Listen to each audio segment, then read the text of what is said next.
Evening friends, आज की update कुछ इस प्रकार से। आज हम बात करेंगे सबसे पहले बांग्लादेश की। बांग्लादेश में 13वां संसदीय चुनाव 12 फरवरी को होगा।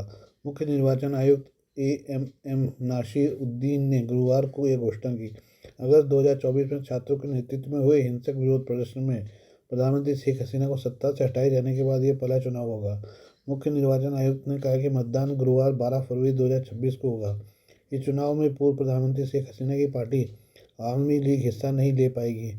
आवामी लीग की अनुपस्थिति में मुख्य मुकाबला खालिदा जिया की बांग्लादेश नेशनल पार्टी BNP और कट्टरपंथी इस्लामी पार्टी जमात इस्लामी बांग्लादेश के बीच होगा। चुनाव आयोग के शेड्यूल के अनुसार नामांकन इस साल 29 दिसंबर तक दाखिल किए जाएंगे, जिनकी जांच अगले साल 30 दिसंबर से 4 जनवरी तक की जाएगी। मुख्य चुनाव आयुक्त ने कहा कि नामांकन वापस लेने की आखिरी तारीख 20 जनवरी है। इसके बाद चुनाव चिन्ह आवंटित किए जाएंगे और उम्मीदवारों की अंतिम सूची 21 जनवरी को प्रकाशित की जाएगी। चुनाव प्रचार 22 जनवरी से शुरू होगा और 10 फरवरी को सुबह 7:30 बजे तक चलेगा। मुख्य सलाहकार मोहम्मद यूनुस ने बुधवार को 13वें राष्ट्रीय चुनाव को जन आंदोलन के बाद एक नया बांग्लादेश बनाने का एक ऐतिहासिक अवसर बताया। इस बात पर जोर दिया कि इसे निष्पक्ष और विश्वसनीय तरीके से आयोजित किया जाना चाहिए। परंपरा के अनुसार चुनाव आयोग उसी दिन बंग भवन में राष्ट्रपति मोहम्मद शहाबुद्दीन से मिला। इससे पहले मंगलवार को मुख्य न्यायाधीश सैयद रिफात अहमद से मिला था और रविवार को मुख्य सलाहकार प्रोफेसर मोहम्मद यूनुस के साथ बातचीत की थी। मुख्य चुनाव आयुक्त ने अपने भाषण में मतदाताओं से बिना किसी डर के अपने वोट के अधिकार का प्रयोग करने का आग्रह किया। शेड्यूल की घोषणा चुनावी प्रक्रिया की औपचारिक शुरुआत का प्रतीक है। जनप्रतिनिधित्व आदेश 1972 के तहत चुनाव आयोग एक राजपत्र के माध्यम से समय सारणी जारी करेगा। साथ ही रिटर्निंग अधिकारियों RO और सहायक रिटर्निंग अधिकारियों ARO की नियुक्ति भी करेगा। वे निष्पक्ष मतदान सुनिश्चित करने के लिए सभी प्रशासनिक कार्य संभालेंगे।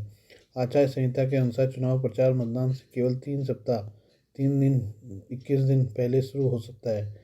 पिछले दिनों का उपयोग उम्मीदवारों को अंतिम रूप देने, नामांकन पत्र जमा करने, जांच, नाम वापस लेने, अपील और प्रतीकों के आवंटन के लिए किया जाएगा। उम्मीदवारों को शेड्यूल की घोषणा के 48 घंटे के भीतर सार्वजनिक स्थानों से पोस्टर, बैनर, होर्डिंग और बिलबोर्ड हटाने का निर्देश दिया गया है।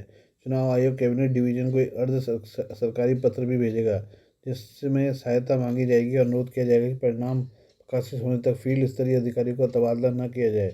शेड्यूल के साथ ही चुनावी आचार संहिता लागू हो जाएगी। बात करें पाकिस्तान की खुफिया agency inter service intelligence ISA की पूर्व महानिदेशक लेफ्टिनेंट जनरल रिटायर फैज़ हमीद को सीक्रेट एक्ट के उल्लंघन में 14 साल की कैद की सजा सुनाई गई है। ये पहली बार है जब ISI के हेड रहे किसी अधिकारी को इस तरीके से सजा हुई है।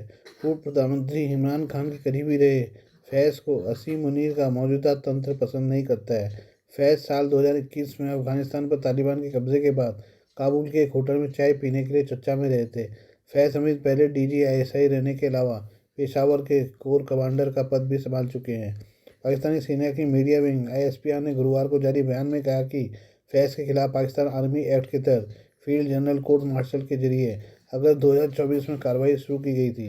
यह प्रक्रिया 15 महीने चली, जिसमें फैज़ को दोषी पाया गया। इसके बाद गुरुवार को कोर्ट ने 14 साल की सजा का ऐलान किया।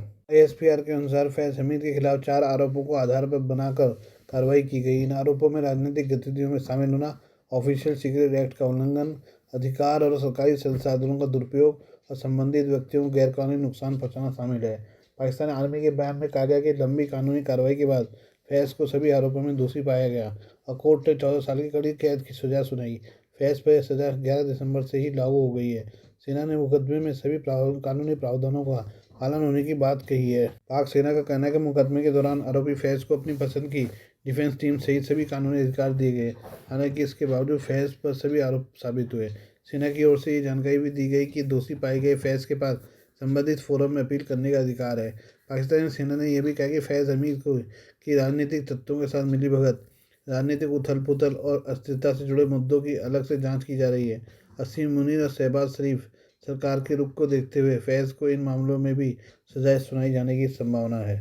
आइए बात करें भारत के दोस्त रूस की। भारत ने रूसी तेल खरीद में नया रिकॉर्ड बना दिया है। इसी के साथ भारत समुद्र के रास्ते रूसी तेल का सबसे बड़ा इम्पोर्टर भी बन गया है। ये तब हुआ जब भारत पर रूसी तेल खरीद बंद करने के लिए अमेरिका का भारी दबाव पड़ रहा था। अमेरिकी राष्ट्रपति डोनाल्ड ट्रंप ने तो भारत पर 25% का अतिरिक्त टैरिफ भी लगाया है, जिस कारण भारत को अमेरिका निर्यात पर कुल 50% का टैक्स भरना पड़ रहा है, जो पूरी दुनिया में सबसे ज़्यादा है। नए शिप ट्रैकिंग डेटा के अनुसार रूस से भारत का तेल इंपोर्ट दिसंबर में 6 महीने के हाई पर पहुंचने वाला है, क्योंकि नई दिल्ली यूरेशियाई देश के कच्चे तेल उत्पादकों रोसनेफ्ट और ईल पर अमेरिकी प्रतिबंधों को नजरअंदाज कर रहा है। Real time global commodity intelligence और एनालिटिक्स फर्म केपलर द्वारा जुटाए गए डेटा के अनुसार दिसंबर में भारत में रूसी कच्चे तेल की आवक 1.85 मिलियन बैरल प्रतिदिन एमबीडी तक पहुंचने की उम्मीद है, जो पिछले महीनों की तुलना में 0.2 एमबीडी की बढ़ोतरी है, जब शिपमेंट 1.83 एमबीडी दर्ज किया गया था। दिसंबर में रूसी तेल इंपोर्ट में थोड़ी बढ़ोतरी के साथ ये लगातार तीसरा महीना होगा जब इस काले सोने की रूस से भारत को सप्लाई में बढ़ोतरी देखी जाएगी।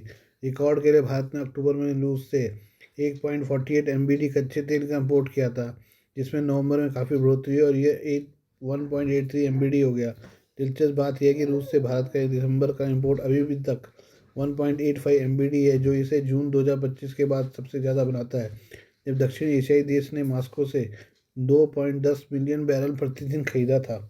स्पुतनिक से बात करते हुए अंतर्राष्ट्रीय तेल अर्थशास्त्री और वैश्विक ऊर्जा विशेषज्ञ डॉक्टर मंदोर जी सालामे ने कहा है कि भारत पर भारी अमेरिकी टैरिफ और रूस पर पश्चिमी प्रतिबंधों का भारत रूस ऊर्जा साझेदारी पर कोई खास असर नहीं पड़ाया। सलामे ने स्पुतनिक इंडिया से कहा, मैं क्रेमलिन के प्रवक्ता दिमित्री पेस्कोव से पूरी तरह सहमत हूँ कि रूस को सबसे कड़े पश्चिमी प्रतिबंधों के तहत भी अपना तेल बेचने का बहुत गहरा अनुभव है। इसका सबूत यह है कि पश्चिमी प्रतिबंध रूस की अर्थव्यवस्था, उसके तेल और गैस निर्यात पर थोड़ा भी असर डालने में बुरी तरह नाकाम रहे हैं और रूसी निर्यात अभी भी दुनिया के चारों कोनों तक पहुंच रहा है। ये बात करें पाकिस्तान के आसिम मुनीर की। कंगाल और अस्थिर पाकिस्तान की सेना को सोमवार को नया सुपर बॉस मिल गया। Field marshal Asim Munir. जैसे ही उन्होंने रावलपिंडी जीएचक्यू में सीडीएफ पद संभाला, वैसे ही भारत के खिलाफ वही पुरानी जहरीली बयानबाजी शुरू कर दी, जो पाकिस्तान अपनी नाकामी छिपाने के लिए हर बार करता है। पाकिस्तान के नए chief of defence forces CDF field marshal Asim Munir ने सोमवार को रावलपिंडी स्थित जीएचक्यू में अपना पदभार संभाल लिया। उन्हें गार्ड ऑफ ऑनर दिया गया। उसके बाद उन्होंने भारत और अफगानिस्तान को लेकर बेहद सख्त संदेश दिए। उन्हीं ने चेतावनी देते हुए कहा कि पाकिस्तान पर भविष्य में अगर कोई हमला हुआ तो प्रतिक्रिया पहले की तुलना में कई गुना गड़ी और तेज होगी। उन्होंने भारत को स्पष्ट शब्दों में कहा कि भारत किसी गलतफहमी न रहे, पाकिस्तान को परखने की अनुमति किसी को नहीं दी जाएगी। अपने संबोधन में उन्होंने कहा कि युद्ध का स्वरूप अब बदल चुका है। Cyber space, electromagnetic spectrum, space warfare, artificial intelligence और क्वांटम कंप्यूटिंग जैसे क्षेत्रों में आधुनिक तैयारियां जरूरी हैं। उन्होंने दावा किया कि मई 2024 में ऑपरेशन सिंदूर के दौरान पाकिस्तान ने भारत को कड़ा जवाब दिया था। इन्होंने कहा कि भारत गलतफहमी में न रहे। असल में गलतफहमी पाकिस्तान की है, जो आईएमएफ की शर्तें भी पूरी नहीं कर पा रहा है, पर दुनिया की दूसरी सबसे बड़ी सेना को धमकाने की बात करता है। उन्हीं ने दावा किया कि यदि हमला हुआ तो पाकिस्तान तेज और कड़ा जवाब देगा। हकीकत यह है कि पाकिस्तान की अपनी सेना टीटीपी जैसे आतंकियों से निपट नहीं पा रही है, जो उसके सैनिकों की हत्या कर रहे हैं। उन्हीं ने मई के कथित ऑपरेशन सिंदूर का जिक्र किया, जिसे पाकिस्तान अपनी जीत बताता है, जबकि दुनिया भर में से पाक सेना की अंदरूनी राजनीति में इमेज बचाने को ड्रामा माना गया। भारत को घेरते घेरते मुनीर ने अफगान तालिबान पर भी गुस्सा निकाल दिया। उन्होंने ढींग हाकी अफगानिस्तान टीटीपी या पाकिस्तान में से एक को चुने। लेकिन सच्चाई यह है कि पाकिस्तान की खुद की दोहरी खेल नीति अफगानिस्तान और पाकिस्तान दोनों को अस्थिर कर चुकी है। 4 दिसंबर को पाकिस्तान सरकार ने संविधान में संशोधन कर मुनीर को चीफ ऑफ डिफेंस फोर्सेस बनाया और परमाणु हथियारों की चाबी उनके हाथ में थमा दी। यही दुनिया की सबसे बड़ी चिंता और एक अस्थिर देश में अस्थिर नेतृत्व। जीएचक्यू में नेवी, एयरफोर्स, आर्मी के अधिकारी मौजूद थे, जहाँ मुनीर ने लंबा भाषण दिया, लेकिन गरीबी, आतंकवाद, राजनीतिक अराजकता और टूटती अर्थव्यवस्था पर एक भी शब्द नहीं बोले। पाकिस्तान में लोग पूछ रहे हैं कि जो अपनी ज़मीन में आतंकवाद रोक नहीं पा रहा और भारत जैसे शक्तिशाली देश से क्या लड़ेगा। Please do like, share and subscribe this channel of my news, views and analysis by Prakash.